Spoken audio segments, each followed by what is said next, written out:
हिंदू धर्म में भी सुधार लाना चाहिए, लाना चाहिए ना, हिंदू धर्म भी सुधार लाना चाहिए। अंडर हिंदू धर्म, एक मिनट,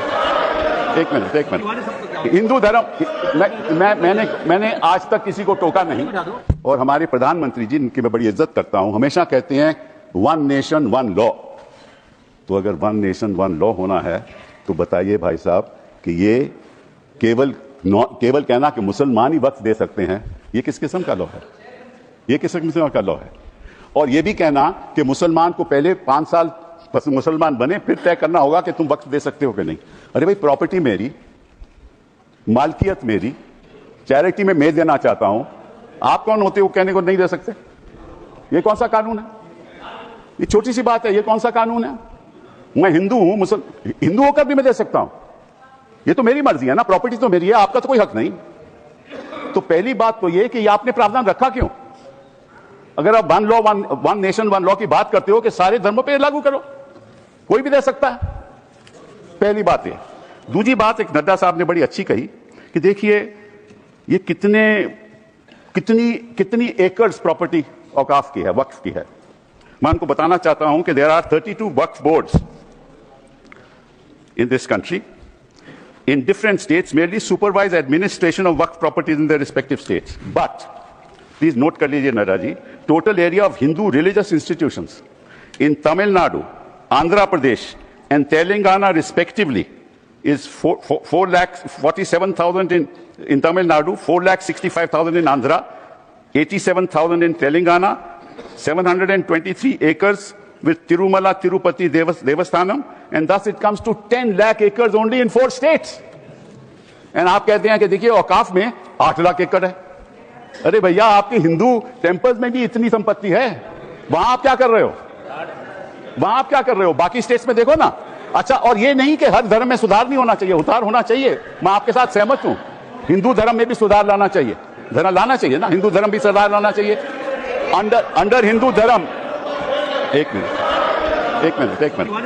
हिंदू धर्म, मैंने आज तक किसी को टोका नहीं, मैं केवल छोटी सी बात रख रहा हूं आपके सामने।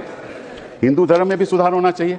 अब हिंदू धर्म के अंतर्गत अगर कोई सेल्फ एक्वायर्ड प्रॉपर्टी हो तो वह अपने बेटों को दे सकता है, बेटी को नहीं दे सकता। कहता है मैं नहीं दूंगा अपनी बेटी को। इस्लाम में भी है कि भाई को ज्यादा मिलेगा और बेटी को कम मिलेगा, इस्लाम में भी है। वहां वक्त से द्वारा सुधार हो सकता है, यहां कोई सुधार नहीं हो सकता। तो आप अगर महिलाओं की बात करते हो तो एक कानून लाओ कि हिंदू लॉ में कोई अपनी सेल्फ एक्वायर्ड प्रॉपर्टी केवल बेटों को नहीं दे सकता, वहां महिलाओं का हक होना चाहिए।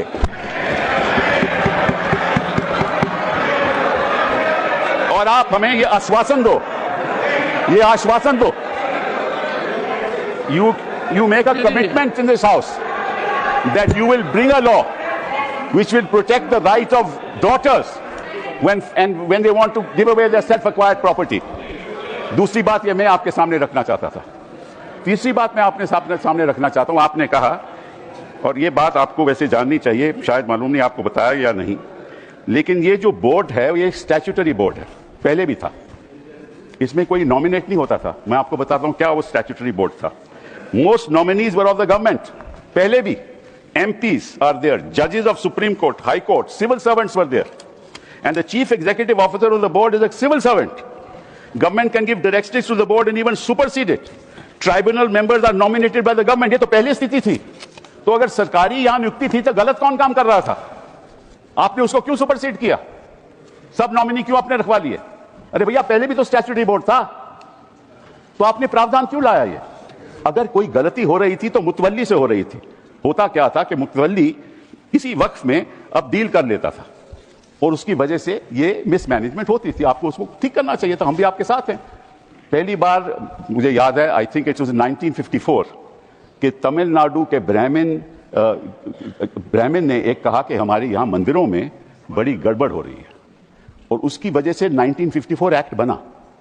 तो गड़बड़ तो सब जगह होगी, आपकी सरकार में भी बड़ी गड़बड़ हो रही है, वो भी हो रही है, वो ठीक है, वो तो गड़बड़ तो होती है, तो अब आपने क्या किया? अब बड़ी इंटरेस्टिंग बात है, आपने क्या किया? आपने कहा कि भैया अगर कोई, सर देखिए, आपने सबको 15-15, 20-20 मिनट दिए, मुझे 10 मिनट दे दीजिए, ज्यादा नहीं मांगता मैं।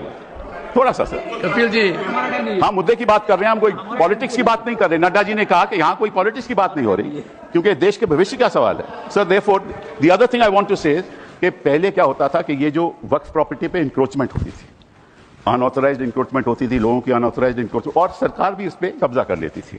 इसलिए जो लिमिटेशन प्रोविजन लाया गया उसमें यह रखा गया कि जो 12 साल का लिमिटेशन ऑर्डिनरी लॉ में है वो नहीं है। किसी ने गलत तरीके से वक्फ प्रॉपर्टी का कब्जा कर लिया तो अगर लिमिटेशन की बात आएगी तो 12 साल के बाद वो उसको चैलेंज नहीं कर सकता। आपने वो वापस लिमिटेशन ले आए, मतलब कि उनका अनऑथराइज्ड कब्जा कायम रहेगा। तो ये तो आप इंक्रोचमेंट्स का साथ दे रहे हो, इंक्रोचर्स का साथ दे रहे हो। मतलब कि जो वक्फ प्रॉपर्टी में गलत कब्जा हुआ है वो कब्जा वैसे ही रहेगा क्योंकि 12 साल बीत जाएंगे। ये किस किस्म का प्रावधान आप लाए हो? आप प्रोटेक्ट कर रहे हो वक्फ प्रॉपर्टी को कि इंक्रोचमेंट्स को प्रोटेक्ट कर रहे हो?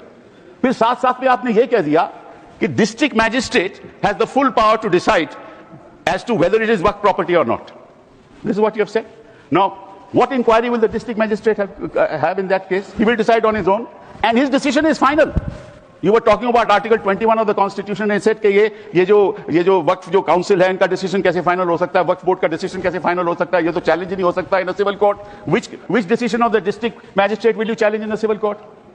You have said in this law that the decision of the district magistrate is final, and when he decides that this property is not waqf property, that cannot be challenged till he gives a final decision. So you can't deal with that property. You give finality to it. और वो जो आपने रखी है बात कि ये जो इंडाउमेंट्स हैं, ये जो वक्फ है, इसकी जो ट्राइब्यूनल की डिसीजन है ये फाइनल रहता है, ये आपने कहा ना। नो, अगर वो वक्फ ट्राइब्यूनल का डिसीजन फाइनल रहता है तो सिविल कोर्ट को तो कोई हक नहीं उसको चैलेंज करने के लिए। यही बात हिंदू इंडाउमेंट्स एक्ट में है। हिंदू इंडाउमेंट्स एक्ट में जो उनका मैनेजमेंट है उसका डिसीजन फाइनल है। Thank you Kapil. तो अगर हिंदू इंडाउमेंट्स का डिसीजन फाइनल है वो तो आपको कोई आपत्ति नहीं, यहां ट्राइब्यूनल का डिसीजन फाइनल है तो आपको आपत्ति है। Thank you Kapil ji. ये है सर, थैंक यू सर।